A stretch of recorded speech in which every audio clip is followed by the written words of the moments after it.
Thank you for joining us today on 10 Minutes with the Artist, an episodic series that explores the art practice and the personal vision that guides artists. On today's episode, we're very proud to have Hannah Rummel, who is completing her master's at North Dakota State University in architecture. We invited her here today to speak about her research and the creation of artifacts in preparation of her defense. Hannah's work touches on the public and private way we confront depression in our society. Her work directs us to consider all the elements necessary for healing, including building connections, self-reflection, and remaining connected to the society to whom we belong, instead of being isolated from it. I'm Anthony Ferris, and this is 10 Minutes with the Artist.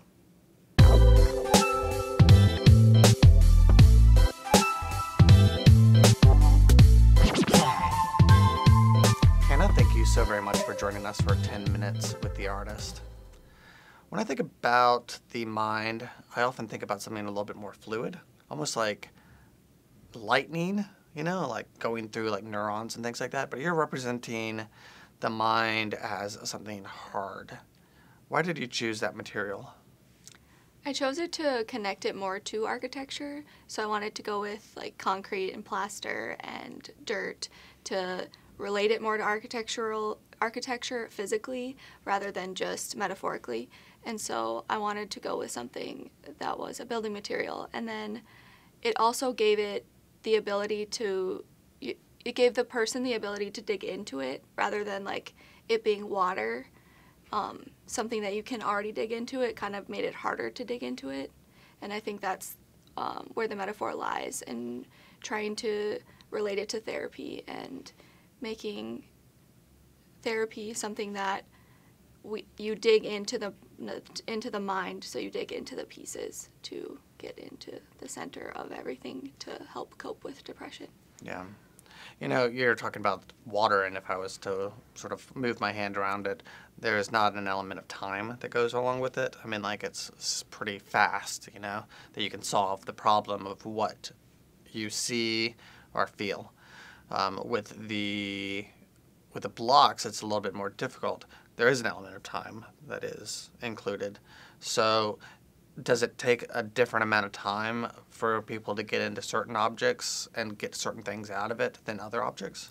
Definitely, and I think that's why I did use different building materials, because when you dig into the plaster, it's a little bit easier to get into rather than the concrete.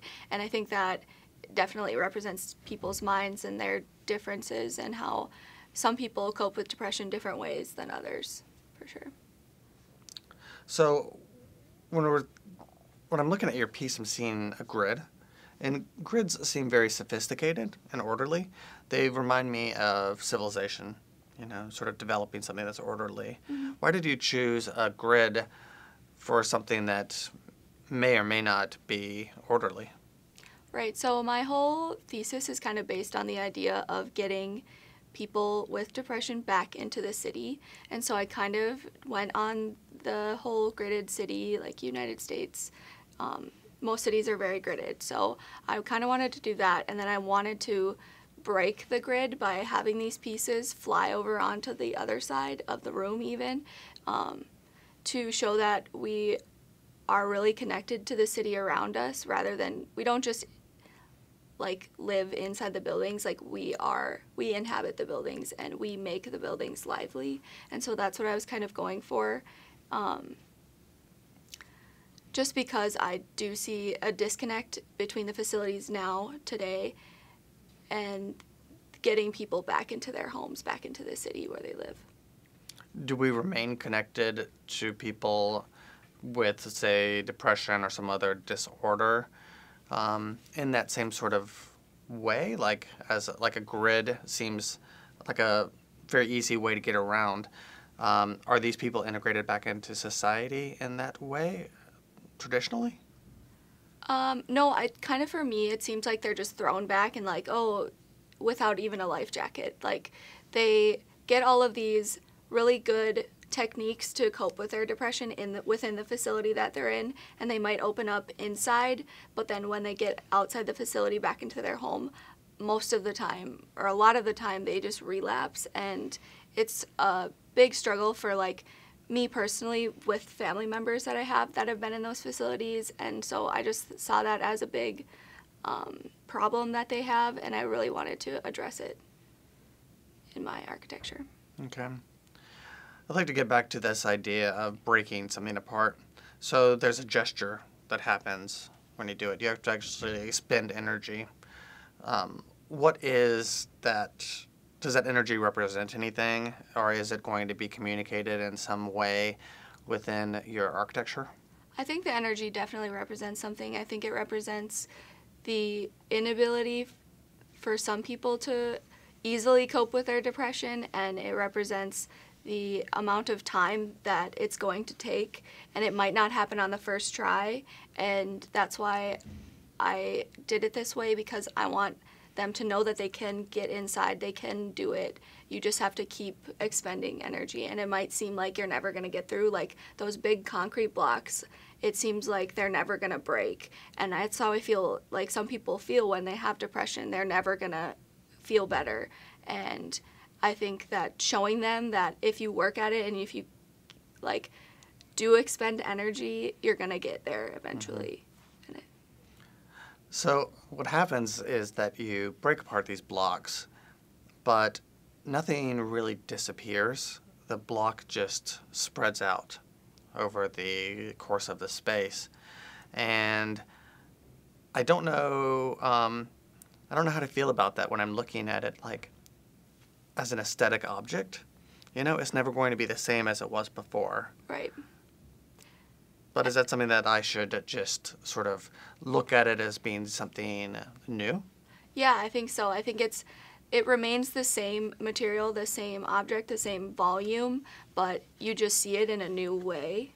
And so I think that's really what I want to do with my architecture. And you go into my facility and you begin to look at the world in a different way, and the world has not changed at all, but you see it in a new light. And I think that's what happens in my artifact. It hasn't changed at all. The composition hasn't changed, but the pieces are just moved, so you see it in a new way.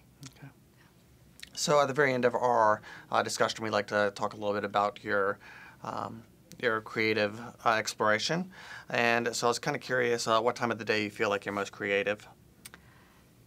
I think like in the afternoon. That's kind of a weird answer because most people say in the morning or at night, but I definitely think like 1 p.m. to like 7 p.m. I'm the most creative.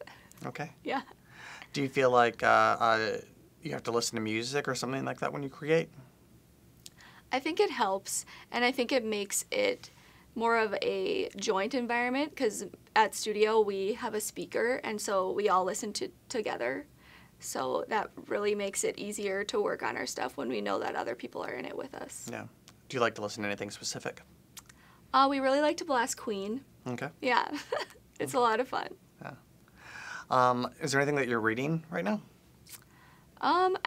Not really. Not anything specific to, not any fun reading. We're doing a lot of reading for research and stuff like that. So we're reading a lot of Alberto Perez Gomez. He's a philosopher, and just reading for that. It's nothing for entertainment, I guess. Yeah.